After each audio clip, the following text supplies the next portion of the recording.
Yeah, there's a kind of paradox that the one who feels themselves to be separate, so speaking conventionally, me, I, the person, there's such a paradox that the one who feels himself to be separate desires an end to that in some way, and therefore does the natural thing. It's the most natural thing in the world to do, therefore seeks for an end to that. Most things about our life tell us that if we want something, the intelligent thing to do is to seek for it in some way or other. And the experience for most of us is that at least some of the times with the things we want in our life, that works. You know, if we want to become fluent in French, we seek for fluency in French, perhaps by joining a language class, perhaps by going to France and living there. And at least quite a lot of the time, this seeking works.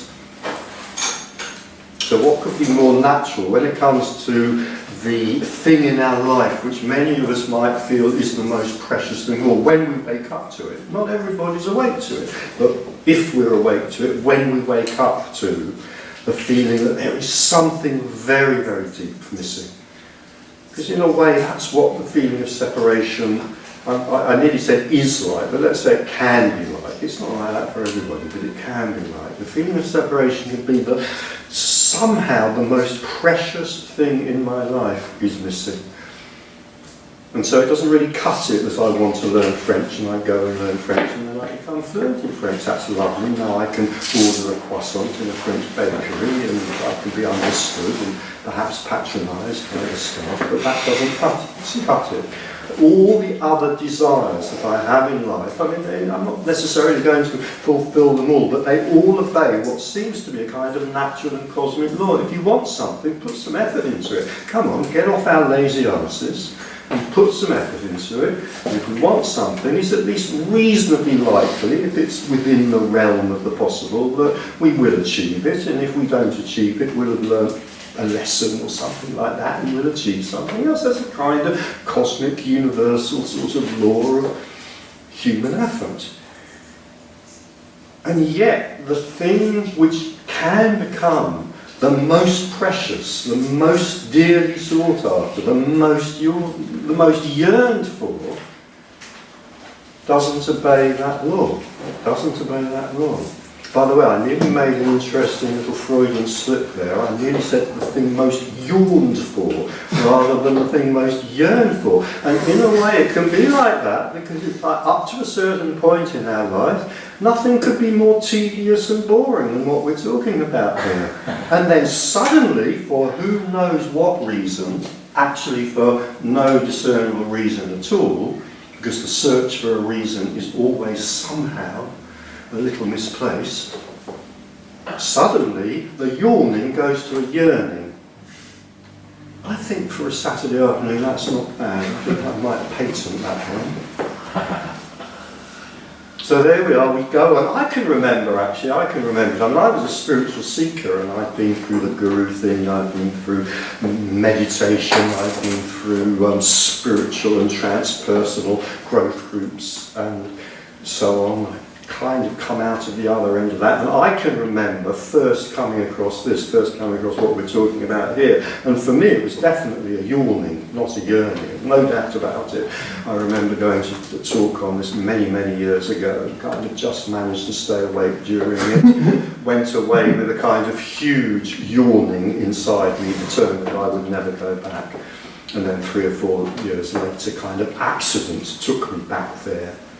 I'm using that word accident very loosely, because like the rest of us, I have absolutely no idea what that really means. And the search for what that really means would just take us into another story. So let's just stick with that. 3 or 4 years later, by accident, I found myself back.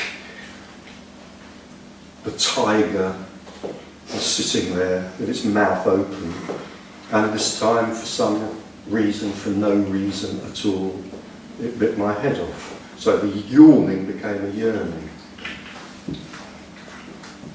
But there is something both absurdly paradoxical, in a way very troublingly paradoxical, it's kind of sad, but from another perspective we can laugh at it, that the that which we most deeply yearn for is the one thing that we can do nothing about.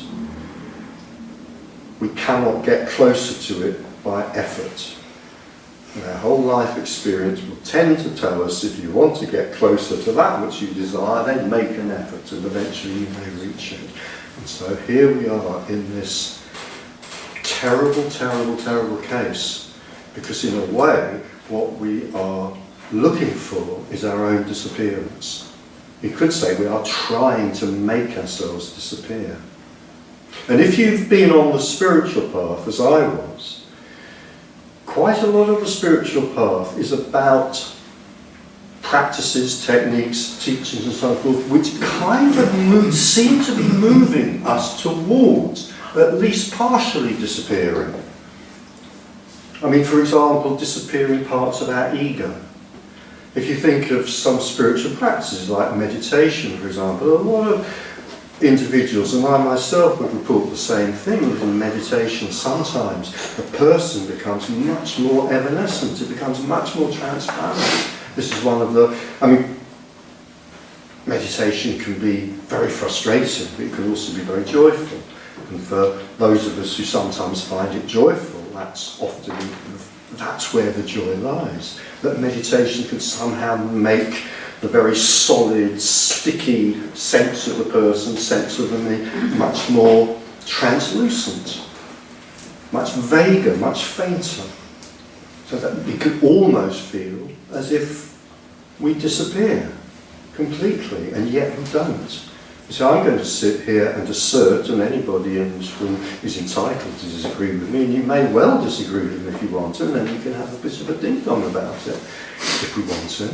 But I'm going to sit here and assert that the kind of transpersonal experiences that we might have in meditation or in other practices, not just in meditation, where that which seems so solid here can become much, much more transparent and translucent for a period of time. I'm going to sit here and assert that that has nothing to do with what we're talking about here. Except insofar as everything has to do with it, because everything arises in non-duality, everything arises in oneness. So I could assert that meditation has something to do with this, but I would also have to assert that changing a gearbox on a car has something to do with this, because everything can only arise in non-duality, everything can only arise in oneness. But in terms of talking about an experience, and meditation becoming translucent in meditation, transcending in meditation is a kind of experience. No experience has anything to do with this. Now, there may be, again, I'm choosing my words very carefully, I'm not going to say you may have had this experience. I'm going to say there may have been the experience, which isn't really an experience, but let's leave that be. There may have been the experience there of the disappearance of the self for a brief period, for a longer period, or whatever, but if that has happened, then it will probably be known there that there's nothing transpersonal about it, there's nothing transcendental about it, there's nothing translucent about it. For a person to become translucent, they have to still be a person. For someone to be translucent, there still has to be a sense that there is someone there, no matter how translucent. And the possibility that we're talking about here is not the possibility of seeing through the person, as we might say conventionally, because the person has become more transparent. It is the possibility of recognizing that there is no person at all, that the sense of the person is entirely, I'm going to pause here because I'm very well aware that no word that I complete that sentence with will do. So I could say is entirely hallucinatory, or is entirely unreal. That which seems most real is entirely unreal. And if the person drops, even for a split second, so this is seen as oneness, what I mean by that is this and this, to speak conventionally, that separation, there's a me inside a world. If the self or the person or the identity drops for even a split second, so that that is seen through, so there is no longer this moving around inside something called the world. And it's immediately recognised. We're not talking about the transpersonal, we're not talking about the transcendental, we're not talking about what is conventionally considered to be the spiritual. Sometimes speakers and writers such as me use the phrase the natural state of being. But in a way that's a very confusing phrase. It's a phrase I go along with, but it's also a kind of very confusing phrase, because to the one who's always been separate, there's nothing natural about what we're talking about, because there is no possibility of it being experienced. I mean, ironically, we could say that in a kind of way it is experienced by all of us in our biographical lifetime when we're very young, before self-consciousness emerges, but of course there's no possibility of any memory of that. So the terrible deep paradox we're faced with here is that which some of us get to the point of most yearning for is that which we can never apprehend, we can never understand, we can never reach. And even when this has been seen, it can't be understood. Nobody who sits at the front of a room like this, I think last month I used the term pontificating. I must have been being particularly hard on myself and others who speak about this. Nobody who sits at the front of a room like this, either speaking about this, attempting to describe it in a failed way, or pontificating about it. Nobody can put it into words. Nobody can describe it. It is indescribable. Part of the reason for that is because language can't get close to it, and part of the reason for that, a metaphor's just popped into my head. I don't know if it's going to work. I will try it. If you could imagine, let's say, a slightly alien being, almost human like us, but slightly alien. They have different eyes, so they're able to perceive colours that we can't perceive. There would be no way for them to describe it. It would be quite impossible, because it lies outside our experience. I don't know if that's a good metaphor or not, but it's a little bit like what the ones who sit at the front of the rooms, because there are many of us, are confronted with the impossibility of describing that which cannot be understood by those of us who feel that there has always been separation. When that separation ends, it is literally indescribable. Now, often when we use that word indescribable, we might use it for something that's particularly wonderful. And the party, it was indescribable, it was so wonderful, the party. It's not what I mean here. The seeing of this can be, very, in some ways, very, very ordinary. I mean, it is literally indescribable. Because both the apparent person who is trying to describe it and the apparent people who are listening to that description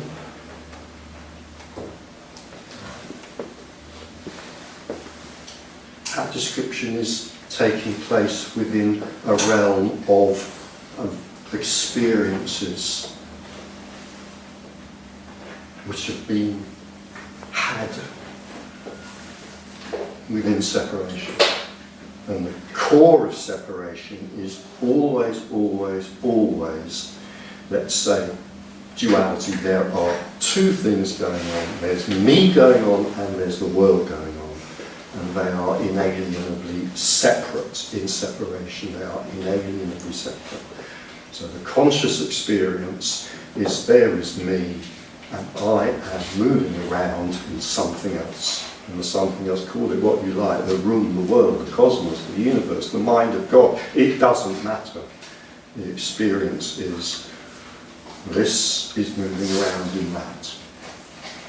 This is moving around in that. And the event, if you like, of non-duality is the seeing that there is no this and that.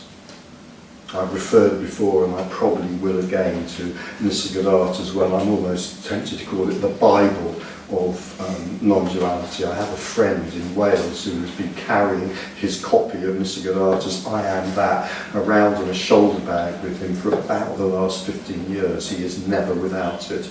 And if there's ever any moment of quietude in a coffee bar or something else, that is the book that he always takes out. So this kind of Bible of non-duality, I Am That, of Nisargadatta's. I Am That. It's such a good title. It's such a good title. And it might sound rather mysterious and Zen-like. I don't know. I used to be very, very puzzled by Zen. I'm not puzzled by Zen anymore. It might sound very mysterious or incomprehensible or metaphysical or profound, who knows what. But I assert every time that the title of that book pops into my head, I assert that there's nothing clever about it, there's nothing metaphysical about it, there's nothing particularly deep or profound about it. It's simply a very simple and literal description as far as words can get, which is not very far at all, to what is seen when the self drops, what is seen when separation ends. Because up to that point, there is I and there is that. There is the person and there is the world in which the person moves around. And what Nisargadatta is pointing to is that when the sense of the individual drops and the sense of personhood drops, it is seen that I and that are the same.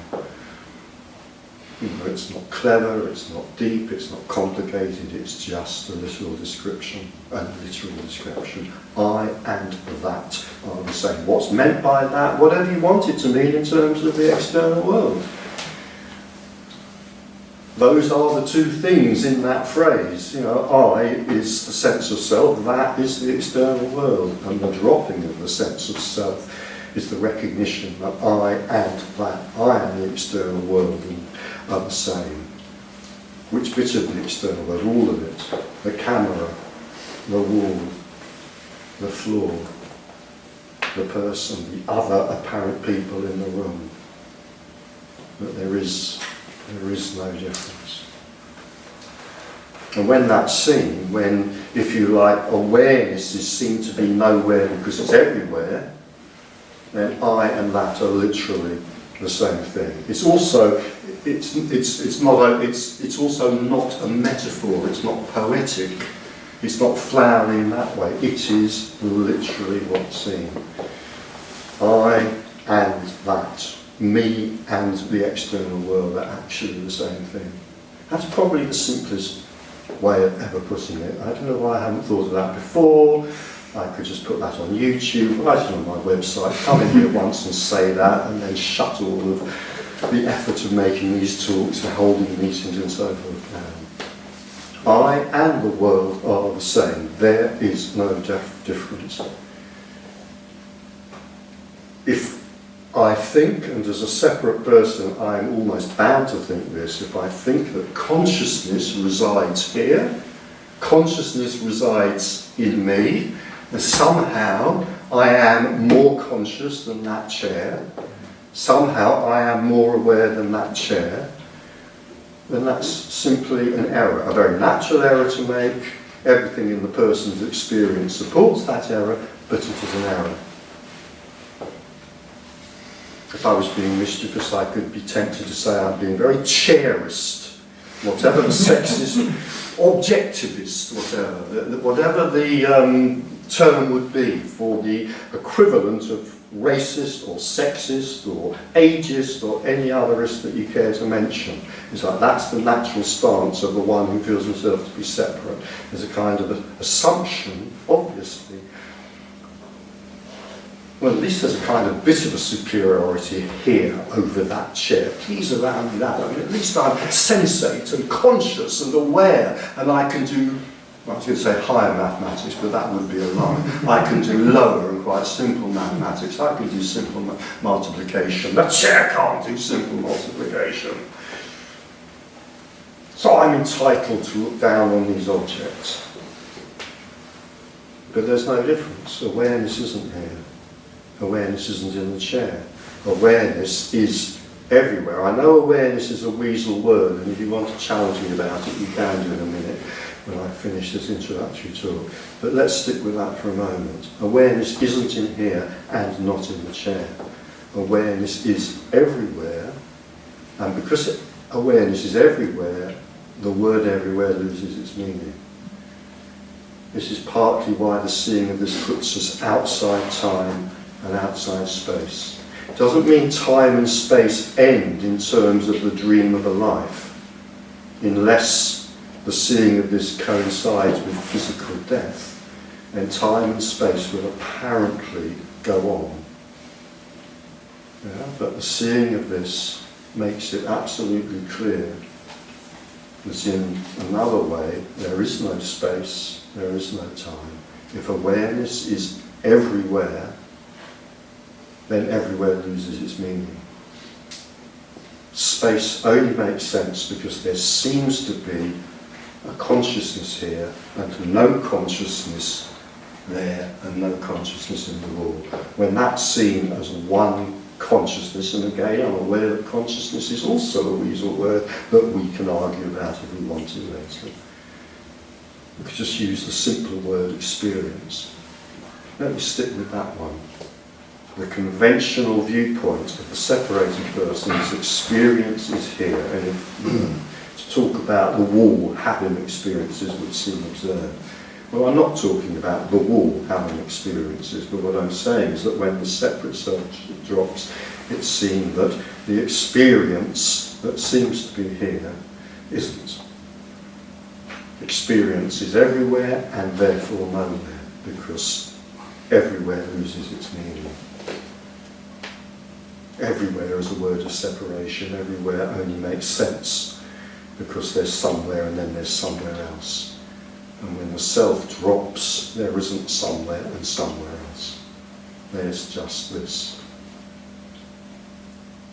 Is it the same for time? Is it the same for time? And it's the same for time. It's similar for time. It's not exactly the same. Project ourselves, the self lives projected and backwards. Yeah. So we project ourselves. Can't be like that. So we project, and thank you for bringing this very long introductory course to a close. I'm sorry. No, please, no, I mean that genuinely, thank you. That's gone on quite long enough, so we've now opened it up. Yeah, absolutely. Absolutely. The key, I was pausing there, I was trying to remember the key word that you used there is projection. We project ourselves into the past and we project ourselves into the future. And we do that largely through our kind of emotional sense. The reason that the past and the future can have such enormous reality for us, you have the biographical events, whatever they might be, but the reason for that projection is often because of our emotional entanglement. So the past draws me back, if you like, because of my feelings about it, whatever they may be, feelings of regret, feelings of nostalgia, feelings of guilt, feelings of longing, if only I could go back to that. The same thing for the future. The future is partly so real, if it seems real to me, because of the feelings that I project into the future, my hopes, my fears, my anxieties, my dreads, my desires, and so forth. So yeah, exactly that. So when that ends, it is impossible to describe it, and the only way I can put it is that when that ends, biographical data continue. This isn't dementia, but the reality of time ends. And it is kind of impossible to express it.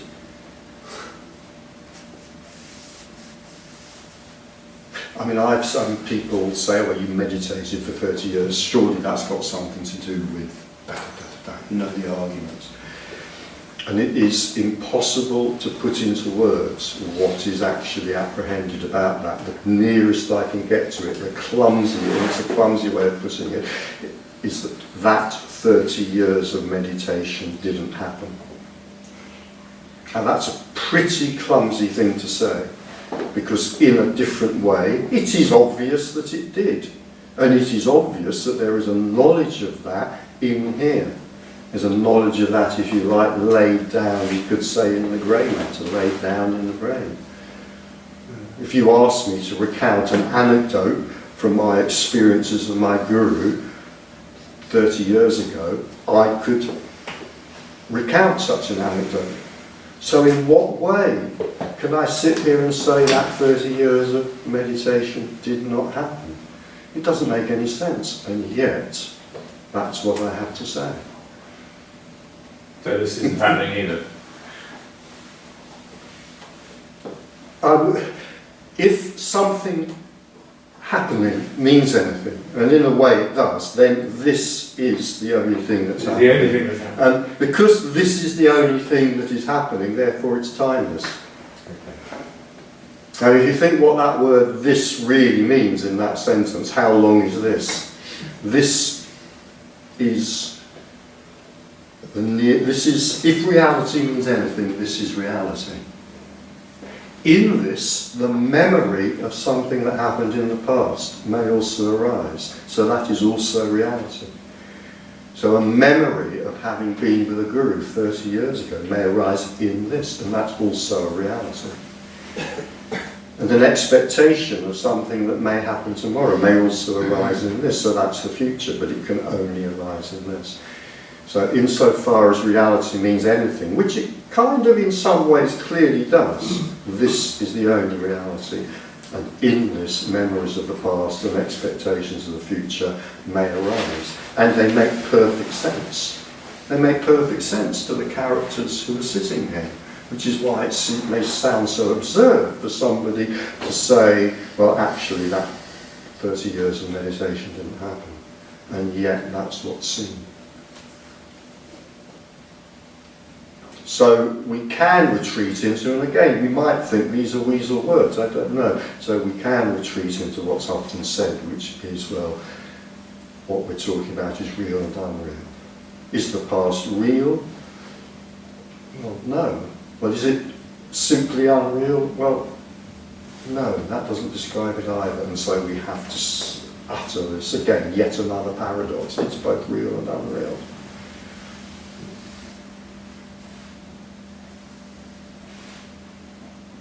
So it wouldn't exist separately.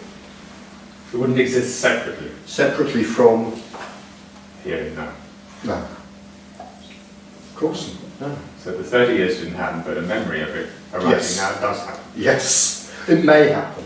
Yeah, isn't that crazy? Isn't that mad? Isn't that at the very least highly paradoxical? That a memory of something that never happened can arise, and yet it does. Yeah. It's probably the reason why it sounds crazy, because to the mind or to the thought, it's impossible to comprehend that it's not an object. The mind looks at things like this only through the perspective of objects. They could be known, perceived, or somehow. Yeah. And that's probably the biggest thing. So.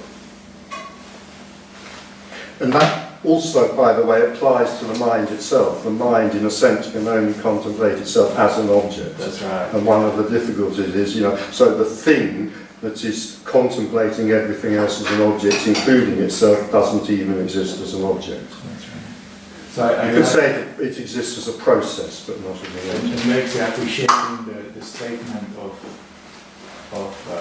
Nisargadatta, who says, I'm that, or, it's a brave thing to say, because the mind knowing, the mind will get it, will buy it as a that, what is that is all about, and will go crazy a lifetime to get it. Yeah. Get it. But the mind knows that it's wrong. The mind knows that it, or if you want to personalise it, the mind knows I am not that. It's the most obvious bloody thing in the world. I, the mind, am not that. So how does I am that reveal itself? It reveals itself when the mind, we could say, explodes or collapses, or we could simply say, less dramatically, I am that is revealed when it's seen that there is no mind, because the mind is not an object, it's simply the process of thinking. So we could say there is no mind, but there is mind in. There's thinking, feeling, perceiving, and all of that makes up the appearance of something which we might think of as an object called the mind. But there is no mind, there is minding. We could say that about everything. We could say that everything is in fact simply process.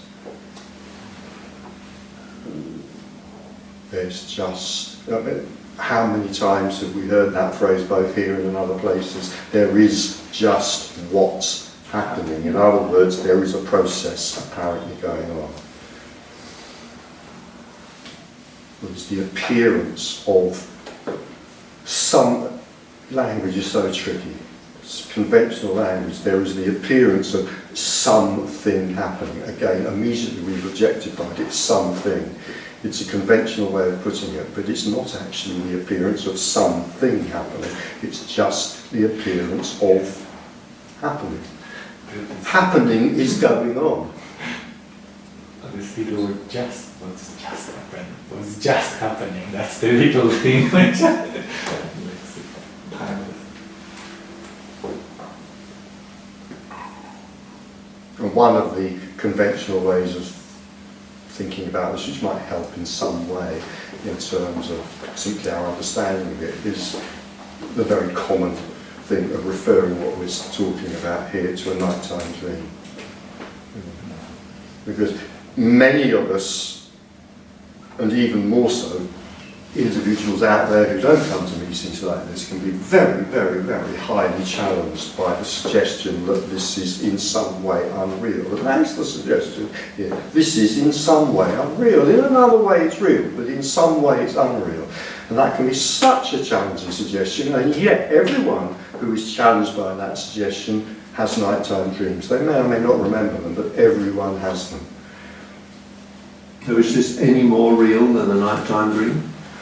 It's, I wouldn't give it a gradation where reality is concerned, but what we would notice is it has somewhat different characteristics. And what I would say about that is that those different characteristics make this harder to see through. And one of the most obvious characteristics about this, which is different to the nighttime dream, if we call this the daytime dream, we could say this daytime dream is a great deal more consistent than a nighttime dream. One of my ways of putting this is that every night we go to sleep into a different dream, or probably into several different dreams. Every morning we wake up into the same dream. So you could say that's one of the reasons why it's a lot more difficult to see through the daytime dream than it is the nighttime dream. But then we might notice that while the nighttime dream is going on, that is usually just as difficult to see through. So in other words, the nighttime dream is just as convincing as the daytime dream while it's happening. And when the sense of I disappears, is there to be any difference between the daytime dream And the nighttime dream? I would say probably yes, and we could start with what I just said, that the daytime dream is much more consistent. It's much more consistent, but still we notice that unless lucid dreaming is going on, which is relatively rare, when the nighttime dream is going on, it is as convincing as this. It's only in lucid dreaming that it becomes less convincing, which is why lucid dreaming is a reasonably good metaphor for awakening. Dream is a dream is a dream. Yeah? A dream is a dream is a dream, and yet we know dreams can have different characteristics, different events. And one of the differences in the characteristics is that this dream is a lot more, whatever the word was I just used. Consistent. Consistent, thank you. Yeah, it's a lot more consistent. Yeah. So what did you say was the difference between people who come to this that might be the difference between people who come to these meetings and people who don't? That's how you started this. Did I? Huh? So people who come, Sure. who don't come here are likely to be more challenged Yes. by being told they don't exist. Oh, right.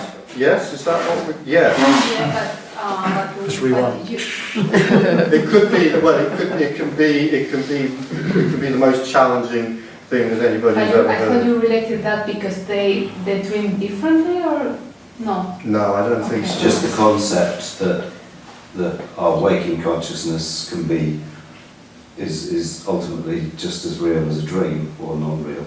Is that the point? I woke about 2 months ago from one of those dreadful dreams where I was driving round and round in a mall trying to find my wife with one-way signs and things going this way and that way and so forth. And as I awoke, there was a moment when I thought, it's not real. And at the very moment I had the awareness, this too is a dream. Yeah. And I don't know where it came from, but it hit me with some impact Yeah. because I saw it was true. Yeah. Yes. And I think moments of lucidity in dreaming, which many people, many individuals have, again they're a very good analogy for what we're talking about. It's not quite the same, it's a very good analogy. Yeah. Yeah. We see, you see, this thing about consistency in, let's call this the waking dream, is much more consistent, and therefore, in some ways, we could say that we seem to be much more subject to its characteristics. But again, just notice that in a nighttime dream, we seem to be equally subject to the characteristics of a nighttime dream, like driving around, getting whatever, missing a train, whatever it might be. It's There's only still an when I we... there doing it, and there's still very much a sense of me And there's being still an I there the doing victim it. of Yeah. whatever. Or, Yeah, it's only when we wake up from the dream and yet remember it, or if we wake up in the dream to a moment of lucid dreaming, that it's recognised that the dream is simply any kind of, let's call it, an imaginary space. Yeah.